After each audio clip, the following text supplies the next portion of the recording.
And still with that story, the manhunt continues in Paris this hour for two suspects wanted in connection with a deadly attack on a magazine that left 12 people dead.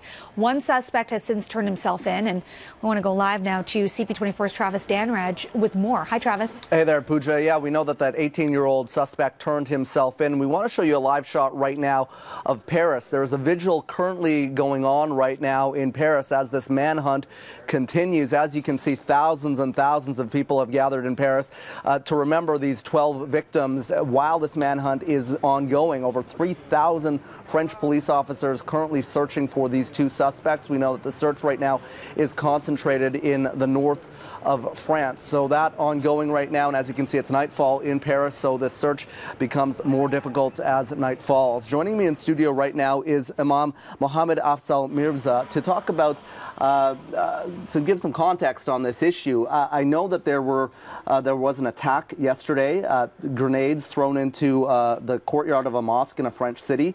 Are you concerned at all about more attacks like this towards Muslims? You know, there is always a possibility of backlash, and I would not be surprised if this happens. But as we are coming out, all the Muslims of different denominations to condemn this whole thing, it's horrific. Nobody's proud of it. I couldn't sleep last night when I was thinking of those innocent people who were just killed because they made a cartoon or they wrote something against the Prophet of Islam, Mohammad, peace be upon him. So that saying and condemning this whole thing, I hope that people will not look at all the Muslims that we're like all bad guys. Mm-hmm. So, but we should be ready for it. And all you can do is just be careful and What was your take on some of these very controversial cartoons? Because I know that a lot of them right now are being retweeted, some specifically portraying the Prophet Mohammed, your spiritual leader. What did you think about those, and do you think that they crossed an ethical line? You know, if one thing is just for your satisfaction or you want to prove that you are free in this part of the world, that's okay. But how about the other people who are sensitive to these things? So I think the wise thing would be not to provoke them, even though you justify. And I am all for freedom of speech.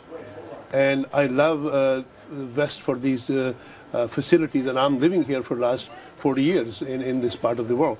But at the same time, if somebody is insane and he's sensitive about one thing, I think it would be better not to just do it. And what do we accomplish by doing so? You know, to me, right argument, give your side of the story, but defaming somebody's personality or saying something which is dear to somebody else. We are living in a global village now. We are no longer isolated people. So I think we should be careful while we are exercising our freedom of right. Right. Certainly a lot of debate about this issue sparked by this heinous attack in Paris. Imam Mohammad Afzal Mirza, I appreciate the time today. So we're going to keep updated on the story and that vigil going on right now in Paris. We'll send it back to you for now.